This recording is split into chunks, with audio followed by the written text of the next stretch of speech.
Today's face-off, who is winning the healthcare message war? Tamron, President Obama, as we said, wrapped up the second of 3 town halls on healthcare reform that he is having this week. And David, unlike the angry ones we've seen all week long around the country, this one pretty tame. Is this a sign that the president is getting his message through?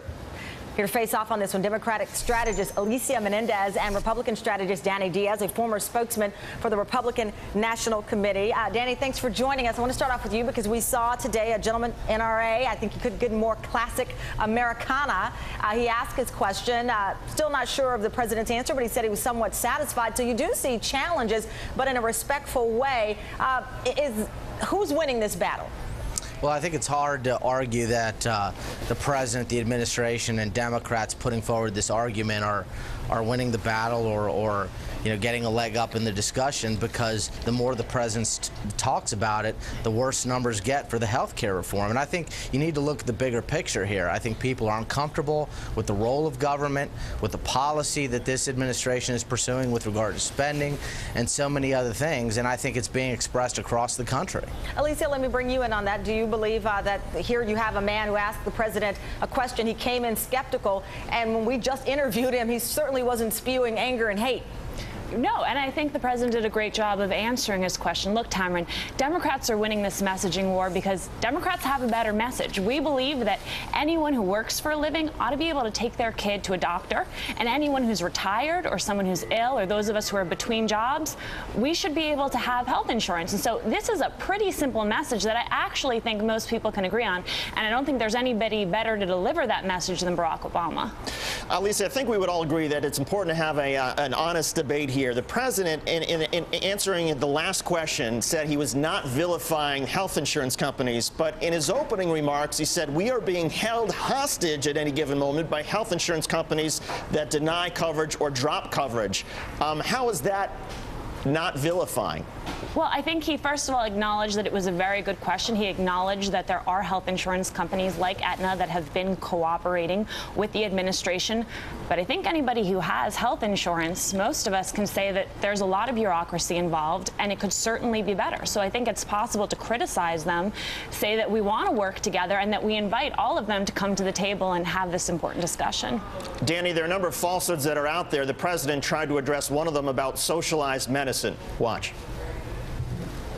When you start hearing people saying, we're trying to get socialized medicine and we're trying to have government bureaucrats meddle in your decision-making between you and your doctor, that's just not true.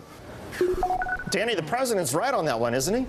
Well, I think it's hard to argue that the role of government won't expand and expand significantly if what the president wants to put forward and what this Congress wants to put forward is enacted. That's true, but on the point of a government bureaucrat standing between you and your doctor, that's not part of the plans, is it?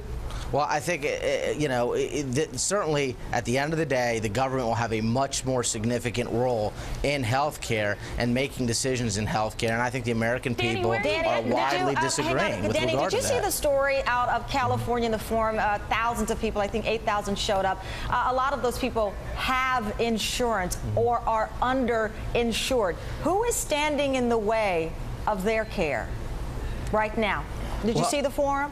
I didn't see the forum, but at the end of the day, I think the inability of Congress to work in this administration, to work in a bipartisan fashion to put something through, is ultimately keeping some of these people from getting health care that's more affordable and more accessible. Back to the real faces, because I think we can talk in abstract and numbers that we don't know. We saw real faces at the forum, different races, different ages and genders, people with children, people on their own, and many of them have insurance. Who is standing in the way? Why would you stand in the sun in California getting free health care when you have insurance? Who's standing in the way?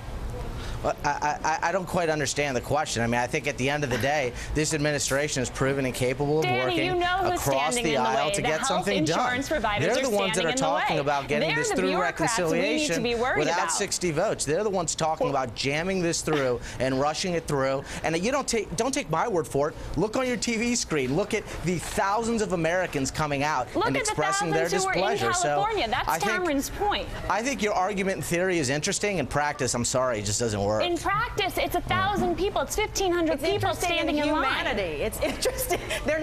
Those people are not a theory in practice. Those are human beings. Those are Americans. Well, I those see are people a lot like more you and Americans. I, maybe like in our families. I see a lot of Americans coming out and saying that they disagree with the administration's approach here, and saying that they're very concerned about government intervention. So they have once every again, right, I Danny, think, but Danny, you're still not speaking to the point about these people who need I think care. I'm speaking to the point that the vast majority of people that I see on TV and throughout the country are speaking to. They don't trust this administration and this government to take a larger role in the discussion with regard to health care. It's not an observation. I think that's a fact at this point. That's a very valid point, a very fair point, but I guess there's a fundamental question that a lot of people have, and that is if you look at the amount of money that we all spend on health care, 40 cents in every dollar goes for things that are essentially not medical care. It's either profits for the health insurance companies, it's their promotions, it's their advertisement.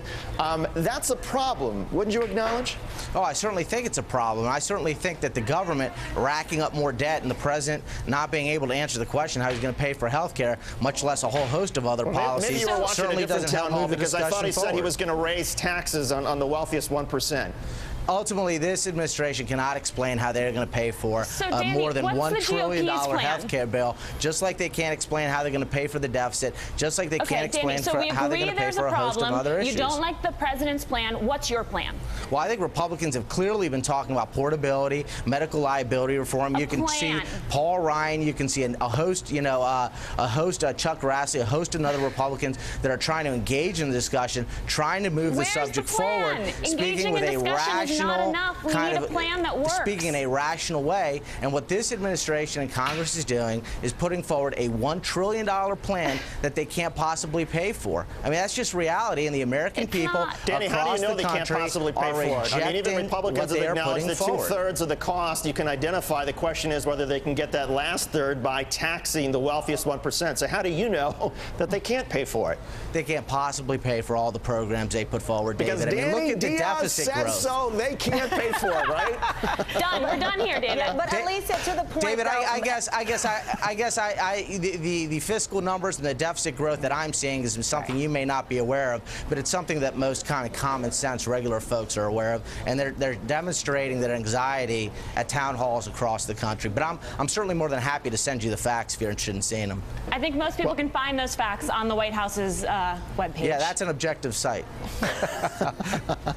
On that point, I'll agree with you, Danny. Danny, no, we love you, but I just don't think that you're the all-true expert on how this is going to be paid for. But we love having you on the show because you are an expert on the Republican point of view, as is Alicia Menendez on the Democratic side. Thank you both for coming on.